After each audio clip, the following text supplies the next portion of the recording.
ത്രിയേക ദൈവത്തിന് സ്തുതി. ക്രിസ്തുയേശുവിൽ ഏവർക്കും എൻ്റെ സ്നേഹവന്ദനം. അഗാപ്പൻ ബ്ലെസ്സിങ്ങിലേക്ക് ഏവർക്കും സ്വാഗതം. ദേഷ്യത്തിലും സങ്കടത്തിലും അറിയാതെ പറഞ്ഞു പോകുന്ന വാക്കുകളെ ഓർത്ത് അല്ലെങ്കിൽ നമ്മുടെ പെരുമാറ്റങ്ങളെ ഓർത്ത് പിന്നീട് നമ്മൾ പശ്ചാത്തപിക്കാറില്ലേ? ബാഹ്യമായി നല്ലവനെന്ന് നടിക്കാൻ ശ്രമിച്ചിട്ടും പ്രതിസന്ധികൾ വരുമ്പോൾ മനസ്സിനുള്ളിലെ നിരാശയും ദേഷ്യവും പുറത്തു വന്ന് കാര്യങ്ങൾ പലപ്പോഴും വഷളാകാറില്ലേ?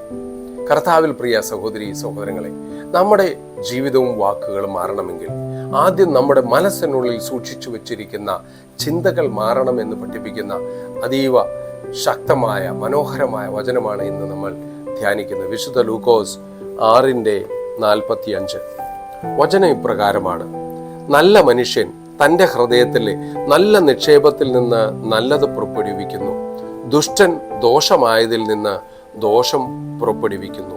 ഹൃദയത്തിൽ നിറഞ്ഞു കവിയുന്നതല്ലോ വായ് പ്രസ്താവിക്കുന്നത്.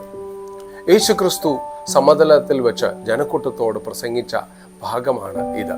മുള്ളിൽ നിന്ന് അത്തിപ്പഴം ശേഖരിക്കുകയും ഞെരിഞ്ഞലിൽ നിന്ന് മുന്തിരിങ്ങ പറിക്കുകയും ചെയ്യാറില്ലല്ലോ എന്ന് പറഞ്ഞ ശേഷമാണ് കർത്താവ് ഈ വചനം സംസാരിക്കുന്നത്. ഹൃദയത്തെ ഒരു ഭണ്ഡാരത്തോട് അഥവാ ട്രഷറിയോട് ഉപമിച്ചുകൊണ്ടാണ് കർത്താവ് ഇവിടെ പറയുന്നു. നമ്മുടെ ഹൃദയത്തിനുള്ളിൽ എന്താണോ നമ്മൾ ശേഖരിച്ചു വെച്ചിരിക്കുന്നത് അത് നമ്മുടെ വാക്കുകളിലൂടെ പുറത്തു വരും. കർത്താവ് നമ്മെ പഠിപ്പിക്കുന്നു, വാക്കുകളെയല്ല ഹൃദയത്തെയാണ് ആദ്യം നിയന്ത്രിക്കേണ്ടതെന്ന്. ഹൃദയമാണ് ജീവിതത്തിന്റെ ഉറവിടം. യേശു നമ്മുടെ വാക്കുകളെ കുറിച്ച് സംസാരിക്കുമ്പോൾ ആദ്യം ഹൃദയത്തെക്കുറിച്ചാണ് പറയുന്നത്. നമ്മുടെ വായിൽ നിന്ന് പുറപ്പെടുന്ന വാക്കുകൾ യാദൃച്ഛികമല്ല, അവ നമ്മുടെ ഹൃദയത്തിന്റെ പ്രതിഫലനമാണ്. നമ്മുടെ ഉള്ളിൽ കോപവും വെറുപ്പും അസൂയും നിരാശയുമാണ് നിറച്ചിരിക്കുന്നതെങ്കിൽ പ്രതിസന്ധികൾ വരുമ്പോൾ, പ്രശ്നങ്ങൾ വരുമ്പോൾ നമ്മുടെ നാവിൽ നിന്ന് ഈ വാക്കുകളെ പുറത്തു വരൂ. എന്നാൽ ദൈവവചനവും നന്മയും ആത്മവിശ്വാസവുമാണ് നമ്മുടെ ഉള്ളിലെ ഭണ്ഡാരത്തിൽ സൂക്ഷിക്കുന്നതെങ്കിൽ നമ്മുടെ വാക്കുകളിൽ ജീവിതവും പ്രത്യാശവും സമാധാനവും സന്തോഷവും പ്രചോദനവും ഉണ്ടാകും. ഹൃദയത്തിൽ സ്നേഹമുണ്ടെങ്കിൽ സ്നേഹം പുറത്തു വരും, ഹൃദയത്തിൽ സമാധാനമുണ്ടെങ്കിൽ സമാധാനം പുറത്തു വരും. അതിനാൽ ദൈവം ആദ്യം മാറ്റാൻ നമ്മോട് പറയുന്നത് നമ്മുടെ ഹൃദയമാണ്. നല്ല നിക്ഷേപങ്ങൾ എവിടെയാ സൂക്ഷിക്കുക? അത് ഹൃദയത്തിലാണ് സൂക്ഷിക്കേണ്ടത്. ഒരു ബാങ്കിൽ നിക്ഷേപിച്ചതാണ് നമുക്ക് പിൻവലിക്കാൻ കഴിയുന്നത്. അതുപോലെ നമ്മുടെ ഹൃദയത്തിലും നാം ഓരോ ദിവസവും കാണുന്നതും കേൾക്കുന്നതുമായ കാര്യങ്ങളെ നിക്ഷേപിച്ചു കൊണ്ടിരിക്കുകയാണ്. അത് നമ്മുടെ ഹൃദയത്തിൽ ശേഖരിക്കപ്പെടുകയും നമ്മുടെ ഭാവിയെ നിർണ്ണയിക്കുകയും അത് ചെയ്യും. ദൈവവചനം, പ്രാർത്ഥന, സ്നേഹം, ക്ഷമ, നല്ല ചിന്തകൾ, നല്ല ബന്ധങ്ങൾ, ഇവയാണ് നമ്മുടെ ഹൃദയത്തിലെ ഏറ്റവും വലിയേറിയ നിക്ഷേപങ്ങൾ. ഇവ നിറഞ്ഞ ഹൃദയത്തിൽ നിന്ന് അനുഗ്രഹത്തിന്റെ വാക്കുകൾ മാത്രമേ പുറത്തു വരികയുള്ളൂ.